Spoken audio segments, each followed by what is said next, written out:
Whether you're dreaming of a retirement with sand between your toes and a cold one in your hand, hitting the road to chase the winds of adventure, or spending time with your grandchildren, this show is intended to help you get there. Welcome to Coasting in Retirement with your host, Josh Knoll. You've worked too hard throughout your career to spend your retirement worrying. So sit back and kick up your feet because we've got lots of financial tips and tricks to share to help you get exactly where you want to be. Here's Josh. Hello, Lower Alabama. Hello, Gulf Coast. Welcome in. Welcome to Coasting in Retirement. That's right. Thanks for joining us today. We are excited to have you. Josh Knoll here. Regular co-host Michelle is off this week. Joining me once again is regular guest co-host Jay Stubbs with Providence Partners. Jay, how you doing, buddy? Josh, doing great. Good to be with you in studio, and happy that we are past the Mardi Gras season a little bit. So, we are. Are you worn out? I think everybody's worn out. Mobile does it right. Mobile, Baldwin County areas, they do a really, really good job of having some fun. So just glad to be back in the office and kind of recuperating, and I hope everybody enjoys their Lenten season if you are practicing Lent. Absolutely. Well, listeners, Jay and I are here today to discuss financial topics relevant to those of you in or near retirement, living your best life along our part of the Gulf Coast. Here's what we got in store for you. First segment, deep dive on our topic of the day. Second segment, about 25 minutes past the hour. That'll be news headlines of the week. Then roughly 45 minutes past the hour, stick around for our third segment. We call it Josh's Crystal Ball and Big Mouth. Jay's got a crystal ball. He's got a big mouth too. So we'll see what we can get worked up for you. But either way, buckle up. We got a lot to get to. Quick background on me for those of you new to the show. Again, my name is Josh Knoll. I'm a fee-based financial advisor. I hold my FINRA Series 65 securities license, and I'm the owner of Gulf Coast Financial Advisors. That's an independent investment management and financial planning firm. We have offices in Fairhope, Orange Beach, and Mobile. You can find more information on me and the team at Gulf Coast Financial Advisors by visiting our website, gulfcoastfa.com, or feel free to give us a call anytime, 251-327-2124. Now, if you just missed that contact info, get a pen and pad ready. We will repeat it several times throughout the show. All right, Jay. So the question we're going to tackle today is both, I consider it a timely one, and I think it's a timeless one. How concerned should investors be with investing their money into tax-deferred accounts or products versus what are the pros and the cons of investing in after-tax accounts? So let me explain. Should investors be leaning fully into what is technically called a qualified retirement account, or is this a good time to look at beefing up their after-tax accounts, or maybe even considering a Roth conversion, which we're going to discuss? Our financial services industry, I'm going to see if you agree with this, Jay, historically, we've operated under the assumption that tax rates are going to go up in the future.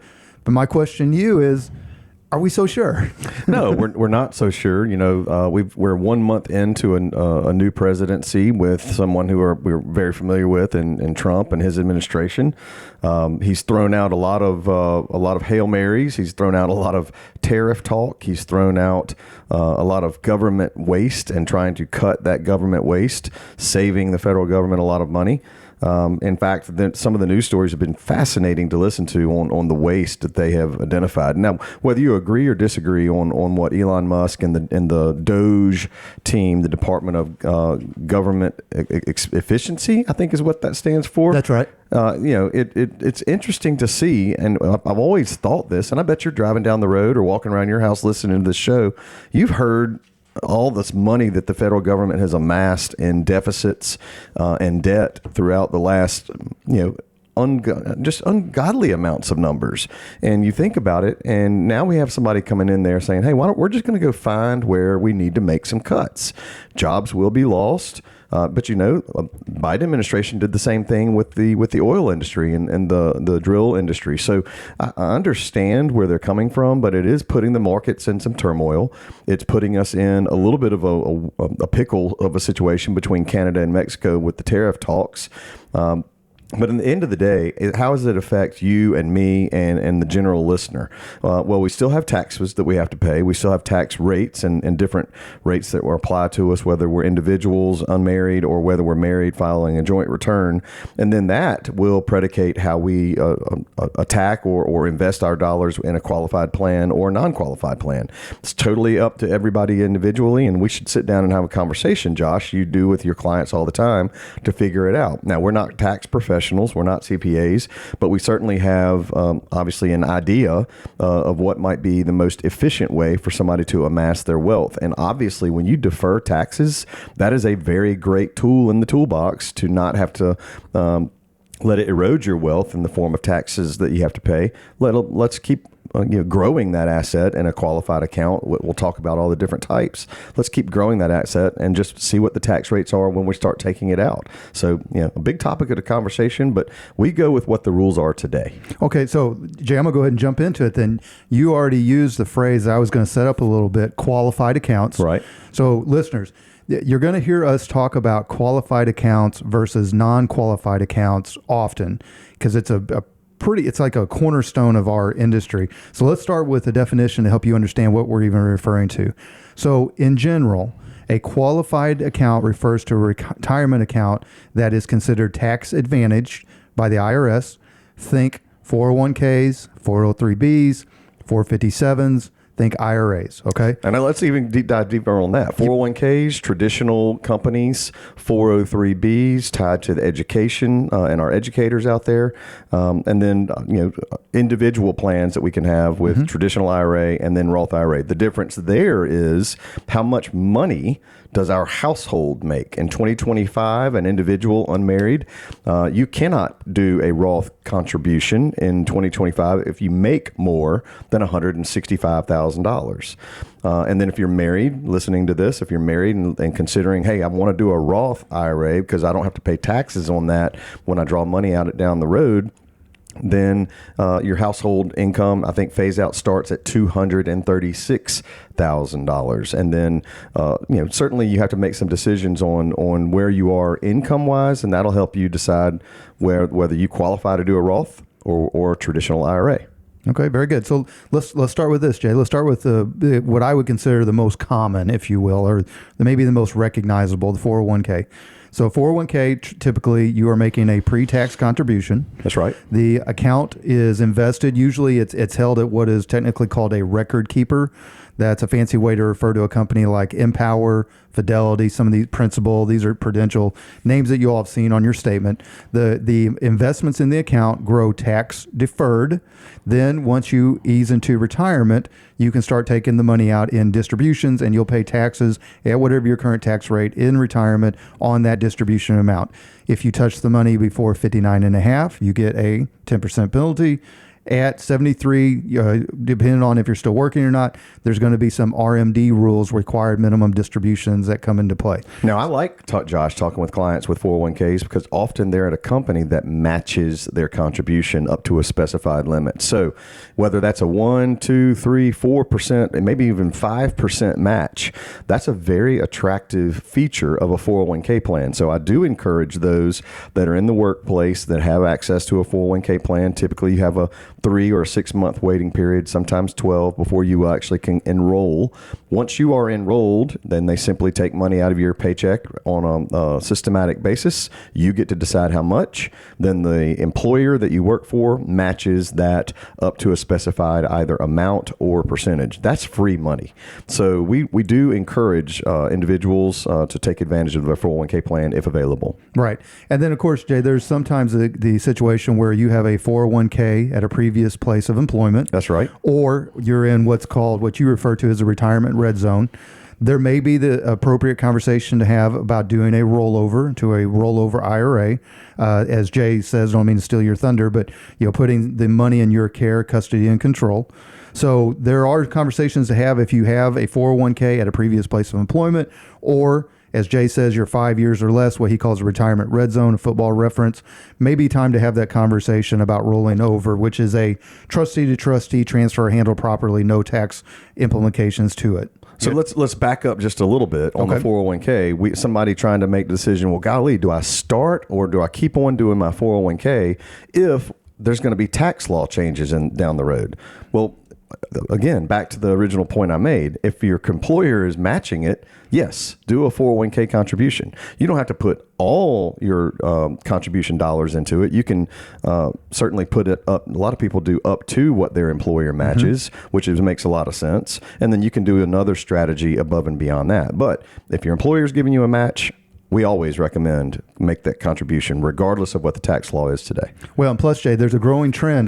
We have definitely seen it in our careers, particularly the last 5 years, of offering the Roth option That's right. on the 401k. So you mentioned earlier on income limitations. 165 if you're individual unmarried, 236 if you're married on household. the Roth IRA, but Correct. the Roth 401k, there is nothing. Right. We can automatically give money into the Roth component of a 401k, and we will get that to grow over time. And the neat thing about that is when we do draw money in or income from it, there is no income tax under that rule. Yeah, the Roth, whether it's a Roth 401k or a Roth IRA, you make an after-tax contribution. The money grows tax-free.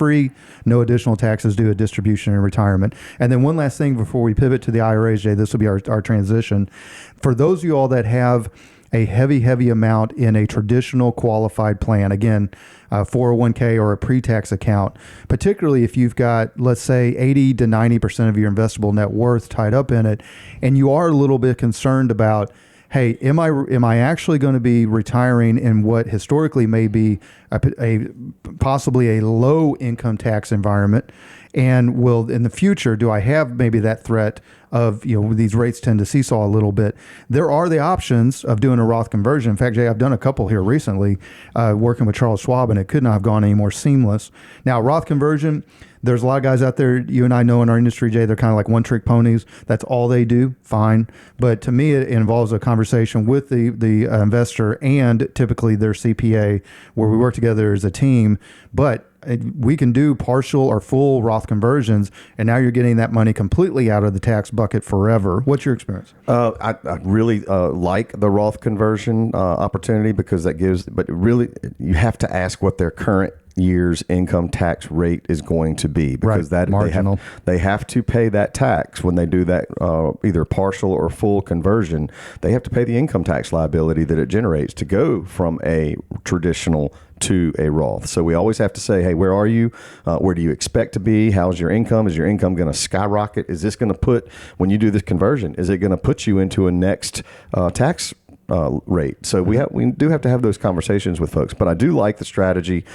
We also have some tools in the toolbox that we can use that aren't necessarily tied to qualified plans. I think you're going to get to this. We can look at annuities that are tax deferred, and then our good friend life insurance cash value is also tax deferred. But as you're listening to this, whether you're walking around the house or driving down the road, it's often your first or second largest asset, your qualified plan balance, especially if you've been working for a long time. You've got a large 401k balance or a large rollover IRA balance because of growth, or if it's not first, it's second, only behind the value of your home. All right. So let's do this, Jay. Let's go ahead and pivot to the IRAs, the individual retirement accounts. You already touched on them a little bit. So I'm going to lay this out for you all. There's really kind of four broad types. And the reason that we're going to take the time to talk about this, one, it falls under the qualified plan umbrella. And two, it's a question that I know I get asked a lot. I'm assuming you do too, Jay, when someone is, especially a lot of times you'll see it with a business owner trying to figure out what plan would be best for me, right?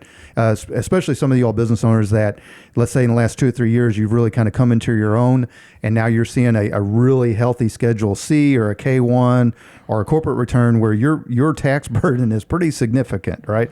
So let's start with the smallest contribution limits with the IRAs. That would be a traditional IRA and its kissing cousin, the Roth IRA. So those are going to have the lowest contribution limits. And what that means is you have to have provable income in the year you're making the contribution. There's going to be a ceiling on top of whatever you can contribute. Now, not to muddy the waters, but understand this because we've already mentioned it.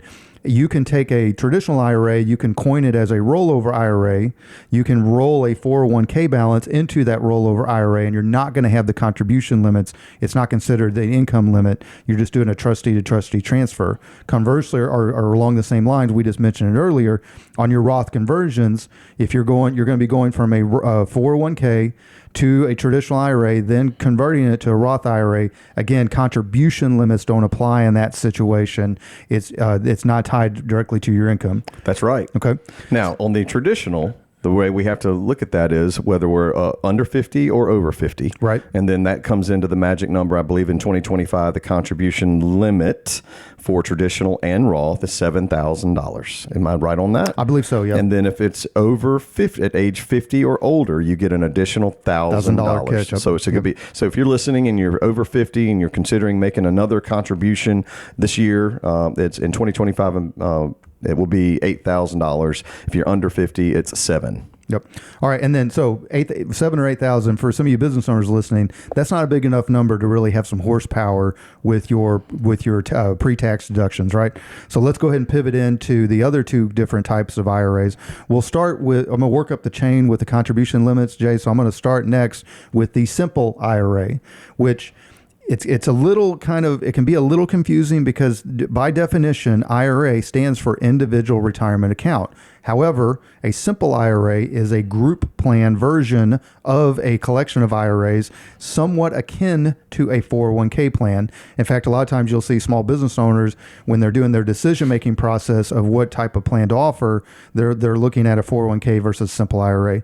Simple IRA, Jay, I'm pretty sure, because I just opened one the other day, contribution limits for 2025, I think, are $16,500 for under 50 and a $3,500 catch-up for 50 or older. Is that right? That sounds right to me. Okay, very good. And savvy listeners, if I'm off by $1, so what? We're getting it close.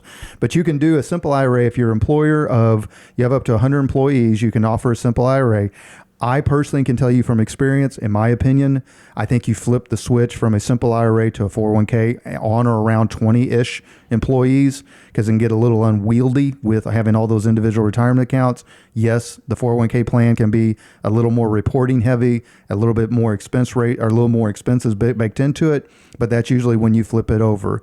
Then, lastly, on our qualified individual retirement account IRA conversation, Jay, before we pivot to non-qualified, is the SEP. Yes. Now, my experience with the SEP is usually I see it with solo entrepreneurs or very closely held family businesses, because it is an employer-sponsored plan that has the highest limits, contribution limits of the IRA plans. In fact, I think for 2025, the upper limit is $70,000 in pre-tax contribution in SEP IRA.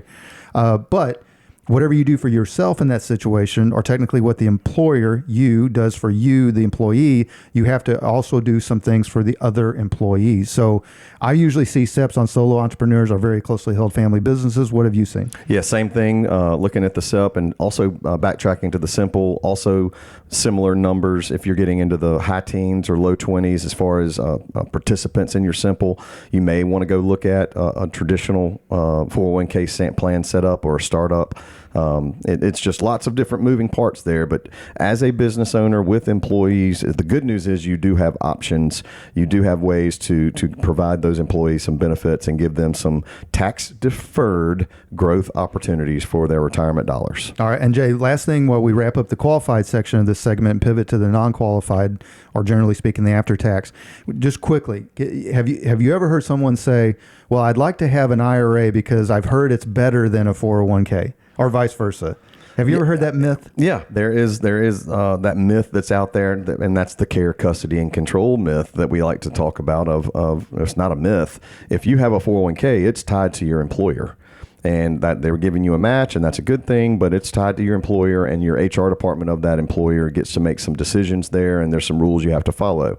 Whereas if you have traditional IRA or Roth IRA, you are in control of that asset and where those dollars can go and how it's invested, obviously with an advisor like yourself. So I do understand that there's some questions to ponder, especially if you're new in the working force and you're trying to make some decisions. You just need to sit down with an advisor and especially one that's been around for a long time and figure out what you're making, what you want to sock away, and what your goals are for your retirement. Yeah. It could be 20 years from now, could be 40 years from now, but if it's 5 years from now, you need to be having a conversation with Josh pretty quick. That's right. Well, and just remember on the different accounts, when they're just different. So saying one's better than the other, there's pros and cons of each, which we'll happy to have that conversation with you all. All right, Jay, we got about 5 minutes in this first segment, so let's go to non-qualified accounts. In my opinion, we just spent 15 minutes on qualified accounts, again, tax preferential treatment of some form from the IRS. My opinion is it's easier to get your head around non-qualified accounts. In fact, I would argue that probably every single listener we have to the show owns some type of non-qualified account. Now, the most common non-qualified account historically would be what people will call a brokerage account, right?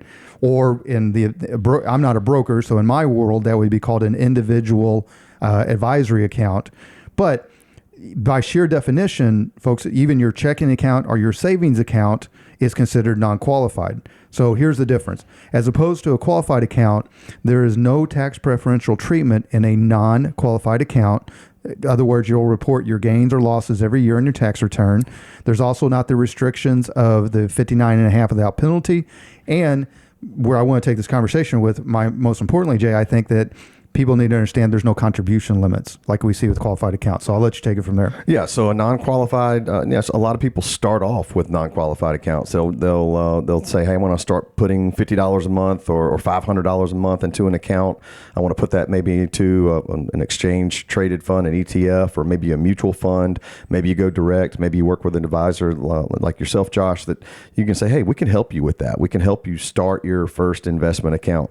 Non-qualified is really what you're going to have. And there's different ways and strategies you can have with non-qualified accounts. Once it grows to certain levels, you need to start really paying a lot of attention to it. You make sure that it's properly allocated, making sure that you're not overweighted in one asset class versus the other.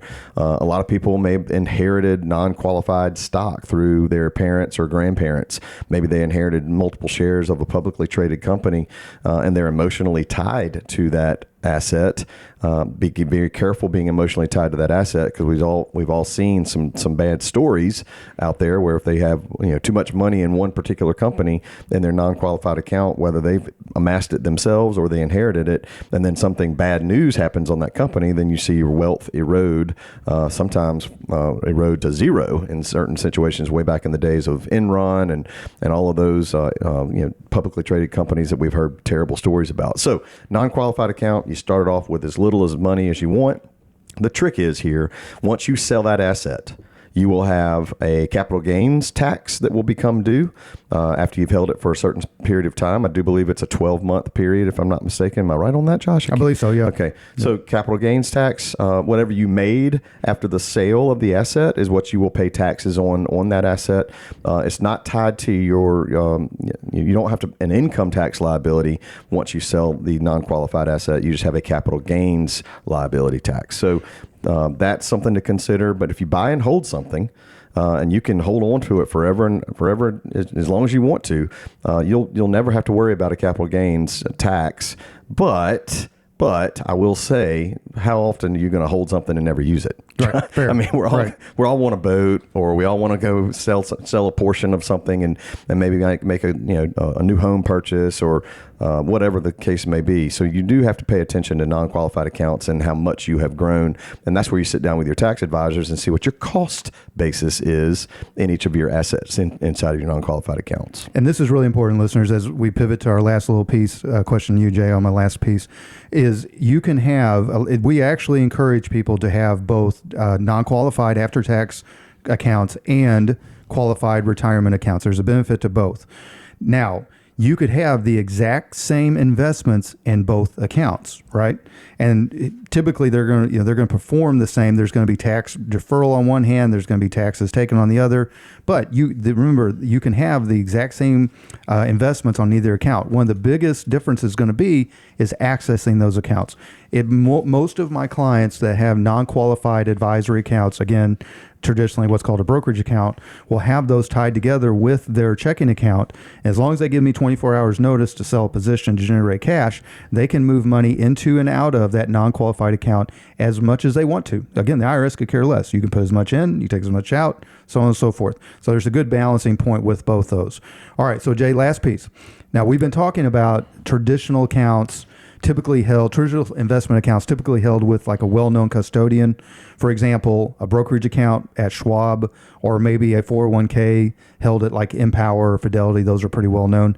So as we close this segment out, what I'd like you to do is discuss quickly a related product that has both the features of a non-qualified account and a qualified account, and one that I think you have pretty extensive experience with, annuities. So if you don't mind, let the listeners know, what are the tax features of an annuity, and why might that appeal to somebody that's looking to diversify their investment accounts? Yeah, so there are different types of annuities, but an annuity in general is a product that is manufactured by an insurance company. Typically, a life insurance company offers an annuity product, and those annuities are considered tax-deferred vehicles. So they will, once you put your dollars into an annuity, they will amass their wealth until you take your money out of the annuity. When you do take it out of the annuity, then that's when the tax liabilities kick in. Annuities are taxed a little bit differently. They're taxed on the growth, obviously, and you have to report that income once you start taking from it. But you can take an annuity, you can start one, and you can keep doing a 1035 exchange into or from annuities into another annuity, and keep on going down the road until you absolutely are done with it, and then you start using it for retirement income. Or you and I could do what we did last year when we took a really poorly performing IUL for a client and had cost of insurance, and we did a 1035 into 2 annuities, and that worked great. And now instead of cost of insurance on insurance they don't need, that was the contract was pretty out of date, not performing well. Now they have something that's actually growing. So, all right, well, very good. Listeners, for those of you that would like to start the conversation about your own personal investing goals and retirement dreams, we encourage you to reach out to us. You can simply call us, 251-327-2124, or you can visit us through our website. That's Gulf Coast FA, that's as in financial advisor, FA.com. On our site, you can choose to send us a direct message, or you can click on the blue button in the upper right-hand corner. That'll put a 15-minute introductory phone call on my calendar. Plus, for those of you all that like to do business in person, like I do, you can always schedule a no-obligation first meeting at any of our 3 convenient locations. We're downtown Fairhope, or we're Orange Beach, just right down Canal Road from the wharf, or in Mobile off Dauphin Street and I-65. We'd love to meet you in person. All right, folks, coming up next, there's always a lot going on in the world, particularly the world of finance, investments, and money. Every week we scour the internet for financial articles related to our topic of the day, especially articles that pertain to those of you in or near retirement. So join us after the break to hear Jay and I discuss this week's relevant headlines in our News Headlines of the Week segment. Stay tuned.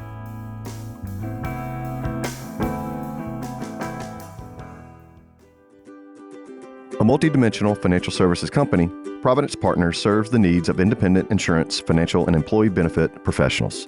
The team at Providence Partners serves other business professionals like property and casualty agencies, registered investment advisors, community banks, and benefit brokers to assist in their clients' risk management planning. Whether an individual or business owner client, this planning includes income replacement protection, planning for extended healthcare costs, family needs, and generational transfers of wealth. At Providence Partners, we give you access to industry specialists. Those specialists focus on business succession, business owner planning, family and household protection, estate planning, planning for that income loss, or planning for long-term care solutions. Providence Partners is an Alabama-based company. We have offices in Birmingham and along the Gulf Coast. Our website is providencepartners.org, and you can reach us any of the working days.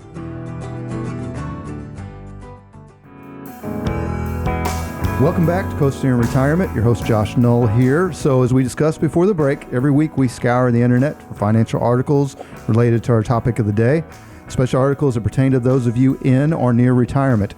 Our job, or at least we tell ourselves, is to help you all understand how these headlines impact you, especially when it comes to your money.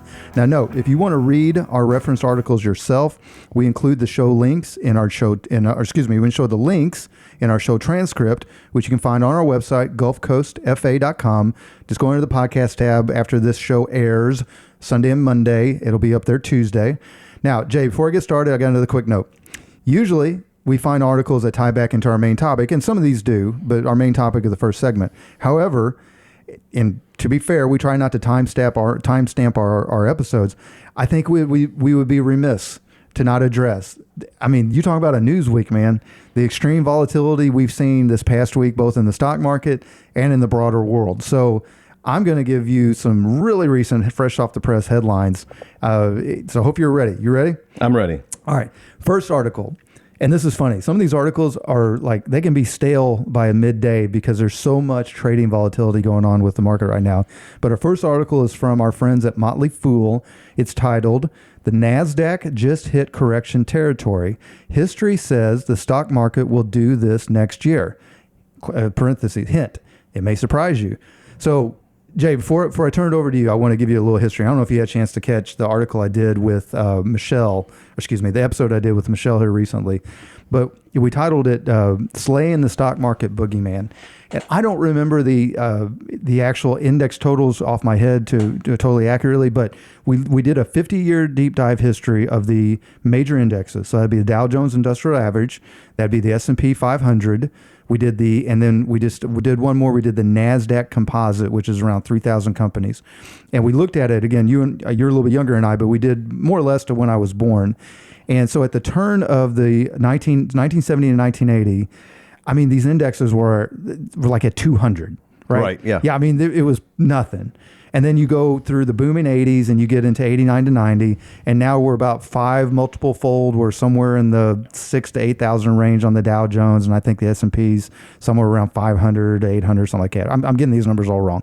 But the point of it is, if you just looked at the indexes over the last 50 years, it's incredible how much higher they are now. When we recorded that episode, the Dow was pushing Dow was at 45,000 and the S&P was at 20,000, I believe. Am I getting that number right? Or was that was the NASDAQ Composite? NASDAQ Composite. Thank you. Yeah. NASDAQ Composite was at 20,000. Now those both have fallen off, hence this article.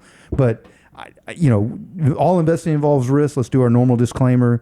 But if you look at the trend outside of the one decade, over the last 5 decades, the market, if you did nothing more than blindly follow some of these indexes, you would have doubled, possibly sometimes tripled your money. Not saying that's going to happen now, but what are your thoughts when you're seeing history kind of repeat itself with all this emotional selling? Yeah. Here's the thing. If you need the money tomorrow, you probably don't want to be in the market right now.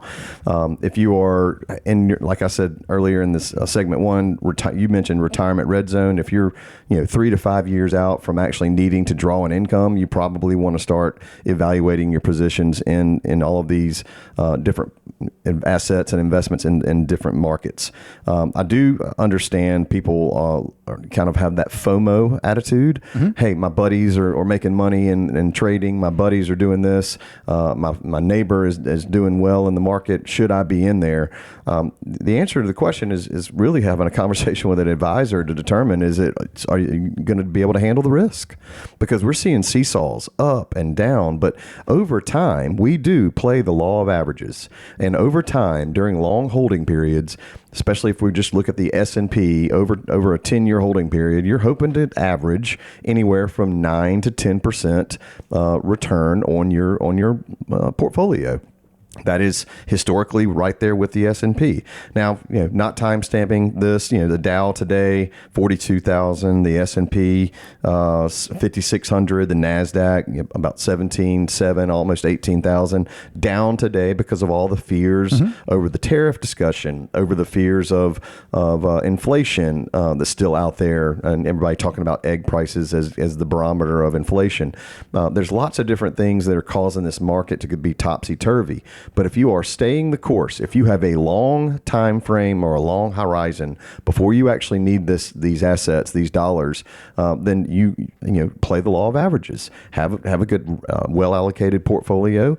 Don't put too much weight in one asset class. Have a discussion with an advisor and figure out how you want that to look. Whether it's a $10,000 portfolio or a $1 million portfolio, it needs to be well allocated. And it needs to not have too much weight in any certain asset classes. And that's where people need to sit down with advisors like yourself and take advantage of the growth of the marketplace. Well, what's one of the first questions we always ask a new client, Jay, when they say, I've got this bucket of money, what did I do with it? One of the first questions we ask is, what's the purpose? Yeah, what are you going to do? This is your never money? This is the money you need in case you lose your job? Because those are two different types of assets. Right. Never money versus money that you might need tomorrow is a big deal.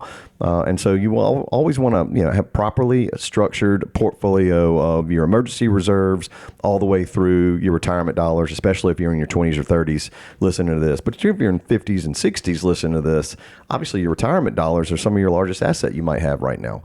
And so paying attention to the market is very important. Right. Very good. All right. Next up, so you just touched on this a minute ago. All right. So next up, Jay, we got an article from Reuters, Yep. yes. It's called, you mentioned it here just a minute ago, Investors Seek Clarity on Tariffs from Trump White House. So I've got a couple things to say on this because it has absolutely, you just mentioned volatility. We both talked about volatility in the market this week. A lot of it has been tied to the tariffs. Now, and in this article, what I tried to do, Jay, is I tried to find one that I felt was fair to both sides of the argument. So that's why I found this particular article, because on one hand, I don't think anybody would necessarily disagree that encouraging more American-based manufacturing is a bad thing in the long run. No, absolutely it's not. Right. On the other Helps hand, with our jobs, helps Right. with our economy, local economies, and the overall national economy. well, and I think as Americans, we need to know how to make things, right? I mean, I was pretty fortunate. I grew up running heavy equipment and working in construction, and you wouldn't want to hire me to actually build your house necessarily, Jay. But I mean, I know how to do those things, right?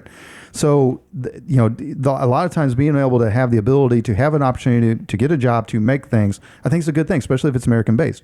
On the other hand, it does seem like there is a lot of, just kidding, psych kind of thing. And so I can't even imagine being in the automotive industry, but especially the ones that are still northern based. This has got to be really, I mean, they've got to be probably it's a seesaw. I mean, they are probably putting like whiskey in their coffee every morning at this point. I'm glad you brought up whiskey, because that was a story that I saw on the Morning Brew where the Canadians have said we're going to pull the Jack Daniel's product off the shelves here in Canada, and so a Jack and Coke in Canada is now just a Coke, unless you want to go in there and get the Canadian whiskeys. Canadian Mist. Yeah, no, Caribou Crossing. I think that's one, but Caribou Crossing and Coke just doesn't roll off the tongue like that. So what you're hearing and seeing is a lot of stories around these tariffs, and Canada making some threats, Mexico making some threats. Ultimately, all Trump and his administration wants to do is for the countries that have been fleecing the United States for a very, very long time are paying their fair share. And a tariff is the way for him to do that, and his administration to do that. They can come and go as they please with respect to tariffs. And at the end of the day, we might have them for a long period of time. We might have them for a short period of time. He's using it as a tactic to get the countries to help. With Mexico, it's the drug cartels and the fentanyl. Right. Same thing with Canada. But he's looking to boost and stand behind the industries that are American-made products. And ultimately, we might see some price shifting and shaving that's going on.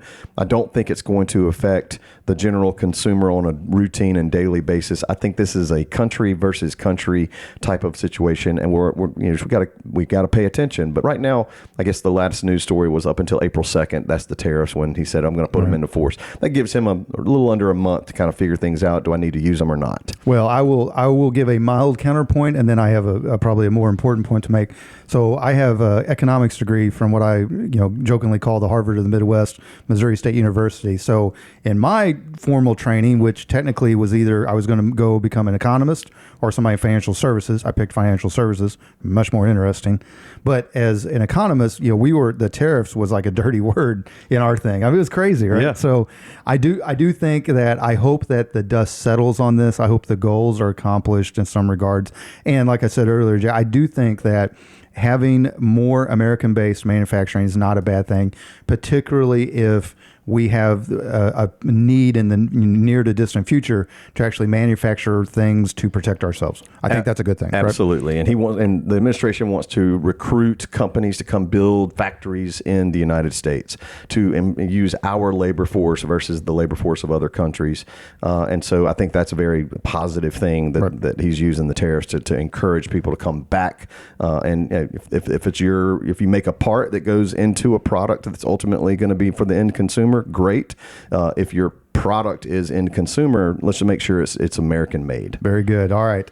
Well, I hope you're ready for this next one. It's from one of my favorite sites, Market Watch.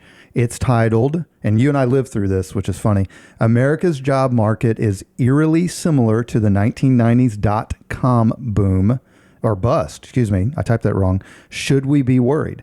So what is it? The band Alabama's got that song, Wall Street Fell, but we were so broke we couldn't tell, or something like that. Yeah. So I came out of college in '98. I can tell you when the .com market bust, I think I lost $500. I didn't have any money, right? Now, yeah, I was messing around with penny stocks. It was fun. I did too. Yeah, it was fun. Which is hilarious. But I do remember, and it's funny that this article brought it up because there were some flashes of the labor market. I think a key difference, as somebody that lived through that, while I didn't necessarily have a ton of money in the market, Jay, what I did was I was living in a fairly large city. I was living in Kansas City then. And I felt like every Tom, Dick, and Harry was, quote unquote, a day trader for their occupation, right? Yeah. And I feel like we were so heavily concentrated in the day trading guys, and also, kind of in some of the telecom was big then. My concern, the point where I agree with this article a little bit is I see some of those similar flavorings with some of these guys in the crypto space, which I know you do not want to talk about. But there's a lot of, I can tell you this, y'all, with the day trading and the crypto, there is money to be made to some degree based on the volatility of that. But in general, those type of activities only work if the number keeps going up. That's right. And also correlating topic, the bet is only won if you beat the spread. Yes. I mean, it's gambling, it's a legal form of gambling. And I think it's interesting to talk about and have people talk about crypto. And we've got some friends that do it, but it's a strategy that we in our investment world, we kind of steer clear of it. FINRA, which manages my professional license, which is the Series 7, Series 24, and the broker-dealer that I'm affiliated with that houses my licenses says, hey, you're not to talk about crypto. You can talk about it, but you're not to invest or put any money in crypto. We just don't trust it yet. Right. Well, because, again, I think even crypto guy would agree here. Use case scenarios, revenue producing things. I've said this before on the show, Jay. Crypto can be both, and the blockchain technology could end up being both one of the greatest technology advances that we've had in tech and a gigantic waste of financial time. It could be both these things. You and I are old enough to remember when the spreadsheet was revolutionized business in the 80s, right? Well, who's getting rich off the spreadsheet now? I mean, so these things have a way of kind of working themselves out. I agree with you. Always approach it with a healthy dose of skepticism because, again, there's a certain musical chair quality to it. Now, you and I have friends that are really deep into it. Maybe someday we'll let them come on and make the argument. We always try to be fair with this, but just like to tie it back into this article, I do see some of the similarities between those two things. The difference, to give listeners a little bit of I guess, hope maybe, is proportionally, the crypto market compared to the larger market is very minuscule, but as opposed to what the .com component was compared to the overall market. It was probably 25 to 50% of the overall valuation of the market in the late 90s, whereas crypto is probably less than 1%, if 1% of 1%. Yeah, at this day and time in 2025, it's not a huge portion. In fact, I think the overall market is probably less than the valuation of the Magnificent Seven stocks. So, all right, very good. Last article, Fox Business. Quote, U.S. economy added 151,000 jobs in February, below expectations. So I wanted to bring this up, Jay. A lot of these listeners, regular listeners, will know this. Usually when we are trying to find a news article, we try to stay away from clickbait. We try to stay away from what's called paywalled sites where you have to have a subscription to view it. So, and I'm not saying this Fox Business site or this Fox Business headline is clickbait or the other articles that we mentioned are clickbait, but what I want to convey to folks is you've heard Jay and I now talk about these different articles, and we're telling you that in the moment, it probably seems more severe than it will with time and perspective. So right now, the labor market added reported 151,000 jobs in February. I'll remind everybody that numbers always gets adjusted later. But the concern is that the labor market, that people are business owners are stop hiring, right? And there is some concern, although I would argue it's probably a small proportional amount, but all of the governmental workers that have been let go here recently, you mentioned it earlier with the Doge cuts and various things like that. So my question to you, Jay, would be, in your opinion, how much should investors be worried about the overall labor market going forward, as opposed to how it just affects them individually in their own life? I don't think they need to be worried about the labor market. However, it does have an impact if it's a drastic increase in the unemployment rate. If it's a drastic, it did not hit the number. I think they were trying to get to 170 was the labor number they were trying to get to, and they came in at 151.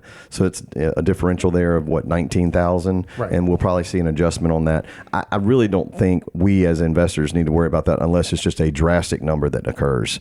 And then again, back to the whole why are you in the investments that you're in, and when do you need that money? If you can stomach the topsy-turviness and the ups and downs of the marketplace, then a labor unemployment or employment number news article coming out really shouldn't bother you that much. If anything, you might view it as a buying opportunity for your long-term money, right? Correctly. Yes. So like I said, I think it just points to, it's really important to reiterate what you said, Jay, is what is the purpose of the money? If this is your emergency cash flow, then you need to ignore your neighbor that tells you he's got the greatest stock tip ever. Or like in Jay and I's, coming out of college, we were both doing little penny stocks, which I don't know about you, Jay, but it ended up being the biggest waste of time. I learned something. I learned a lot. I learned a lot. I might have had some beer money at the end of the day. And I'm glad it was penny stocks, because at the end of the day, I didn't lose a lot of money. But my gosh, I mean, the amount of conversation I spent on that nonsense, which is how I feel about some of the things going on now. Well, listeners, I hope you learned something from our discussion around these recent financial headlines. I would argue they do matter to your money, but more importantly, what matters to your money is your time horizon, your risk tolerance, and having a conversation around that. Speaking of money, if you'd like to start that conversation, why don't you give us a call? You can reach us at 251-327-2124. Or if you want to, if you're somebody who likes to click things, go to our website, gulfcoastfa.com, FA is in financial advisor.com. You can send us a direct message there, or you can click the blue button in the upper right-hand corner. That will put a 15-minute introductory phone call on my calendar. And remember, if you like doing things in person, we are available. Offices in Fairhope, Mobile, and Orange Beach. All right, folks, coming up next, Josh's crystal ball and big mouth would have been some of my predictions. Have I been right? Was I ever wrong? How wrong? What do I think? What does Jay think is going to affect investors in the near future, or maybe the distant future? We talk about all these things, poke a little fun at our big mouths. Stay tuned. Whether it's building a business from scratch with your own two hands and wanting to maximize the financial impact of those sacrifices, or growing a great nest egg by being a dedicated and reliable worker for years, or choosing to live a life well within your means in order to accomplish a lifelong dream of retirement, the last thing you want is to go with the wrong financial advice after you've worked so hard to accumulate your assets. You've also probably spent most of your life putting others' needs ahead of your own, and now it's your turn. We can help. Gulf Coast Financial Advisors is a locally owned, independent, fee-based financial planning, investment management, and tax planning practice. We have offices in Fairhope and Orange Beach. We serve all of Baldwin County and the Gulf Coast. We also have an easy-to-understand fee-for-service model with no sales quotas, no proprietary products. Our ultimate responsibility is to our clients' goals and dreams. You can reach us at 251-327-2124 or find us online at gulfcoastfa.com. That's GULF, like the Gulf of Mexico, Coast, FA is in financialadvisor.com.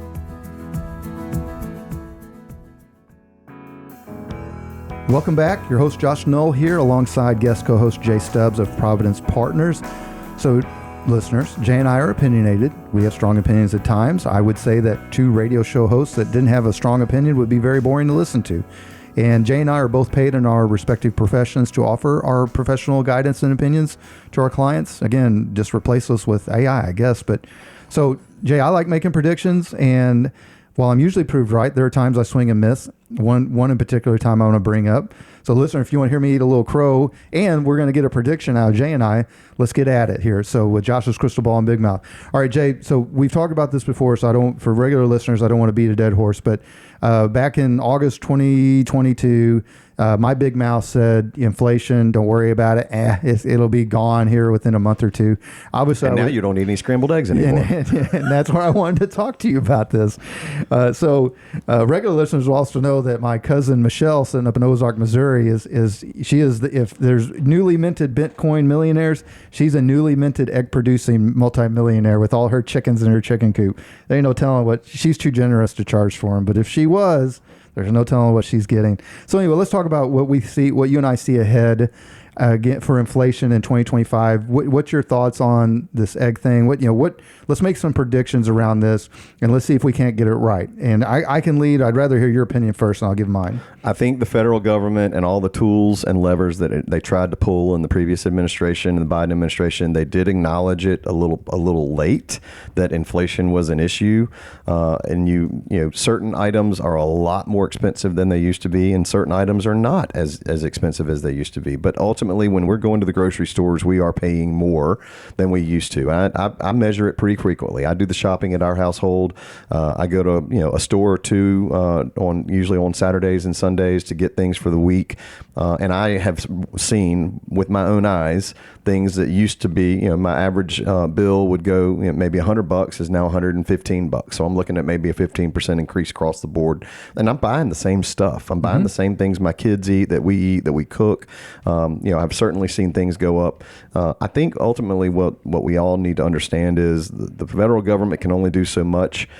We do have some expenses that these companies, when they manufacture these products and they put out these different items that we consume on a consistent and regular basis, the price of them has just gone up, and it's gone up more than what everybody thought it was going to. I do think inflation is going to be something that we all need to listen and look out for over the course of the next 12 to 18 months, and maybe we do start to see a reduction in some of the prices because we've gotten some controls on it. The egg thing is really, we've had this bird flu epidemic that's been out there where they had to slaughter, what was it, like 100,000? Oh no, millions, probably 100 million. A crazy number of chickens. Crazy number. Right. And ultimately, we've seen that prices. I think we'll see that come down a little bit, though. Yeah, we shall see. My prediction is this, Jay. I do think that, so a couple of things. One, people need to understand the president has a lot of influence over a lot of things, but having a direct thumb on the switch for the inflation switch, whether it's Trump, Biden, or anybody else, the thing that they have to do that's most important is what Jay said, is just react in appropriate timeliness, right? Absolutely. Right. And number two, I would imagine that Trump has got economists similar to some of my training, only probably at the real Harvard, not the fake Harvard of the Midwest, telling them, hey, if you really go through with this tariffs full blown for a long period of time, it is absolutely going to make it harder for us to combat inflation and to have the desired goal that I think they have. We're all in agreement. They want lower interest rates, right? Because that spurs growth. That spurs people buying houses and buying cars and purchasing things and starting businesses and all that. So I do think that we're going to see a pretty careful two-step around all of this as they try to find the proper way to keep the inflation down, because it's recent enough that none of us want to go through that again. So absolutely, you and I are in agreement. Yep. All right. Well, folks, we invite you one last time. If you'd like to have a free, no obligation conversation with us, give us a call, 251-327-2124.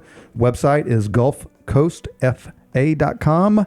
And remember, you can always put something on my calendar, or you can set up an in-person meeting, Fairhope, Mobile, or Orange Beach. Folks, that is it for this week at Coast and Retirement. I want to give a huge thank you to my guest co-host, Mr. Jay Stubbs. Absolutely. Thank you, buddy. Thank you to our show sponsor, which is your business and you, Providence Partners. We really appreciate the support. Thank you to our longtime awesome radio station, that is FM Talk 106.5 Automobile. And for those of you all that are getting to know us out there down in Foley and below, WHEP 92.5 FM and 1310 AM. Thank you for joining us. Keep on listening. We keep putting out good shows. Many thanks to our provider of our show music. That's local band Sloth Racer. Thank you to show producer. That's my son, Peyton Null. And as always, our sincere appreciation for those of you out there that have been listening and joining us on this journey. We'd love to be a part of your journey as well. Till we talk again next Sunday or Monday, have a wonderful and productive week. This has been Coasting in Retirement with Josh Null. Gulf Coast Financial Advisors, LLC, known as GCFA, is a registered investment advisor offering advisory services in the state of Alabama and in such other jurisdictions where it is registered, filed the required notices, or is otherwise excluded or exempted from such registration and or notice filing requirements. Registration does not indicate or imply that GCFA has attained a particular level of skill or ability, nor does it constitute an endorsement of the firm by the Securities and Exchange Commission, the SEC, or any other state securities regulator. The Coasting in Retirement radio program serves mainly to disseminate general information, including those pertaining to GCFA's advisory services, together with access to additional investment-related information, publications, materials, and links. The publication of this radio show should not be construed by any client and or prospective client as GCFA solicitation to effect or attempt to effect transactions in securities, nor should be interpreted as GCFA providing personalized investment advice or any type of professional advice for compensation wherever this program is broadcast. Any subsequent direct communication by GCFA with a prospective client will be conducted by a representative that is either registered or qualifies for an exemption or exclusion from registration in the state where the prospective client resides. Certain information, news stories, headlines, data, charts, graphs, figures, or statistics presented on this radio program may have been obtained from third-party sources that are believed to be generally reliable, but which GCFA may not have independently verified. GCFA does not and cannot guarantee the timeliness, accuracy, or reliability of any such third-party information and undertakes no obligation to update or correct any information that may become obsolete, unreliable, or inaccurate. This radio program also contains the opinions, views, and perspectives expressed by Josh Knoll and any other GCFA representative, which are solely their own and do not necessarily reflect the opinions, views, or perspectives of GCFA as a firm. Such personal views and opinions should not be construed as endorsements or professional advice from GCFA. GCFA makes no representation or warranty regarding the accuracy, completeness, or reliability of any information on this radio program and disclaims any liability for any direct or indirect loss or damage incurred from using or relying on such information. GCFA and Providence Partners are not affiliated, nor are any of their respective representatives.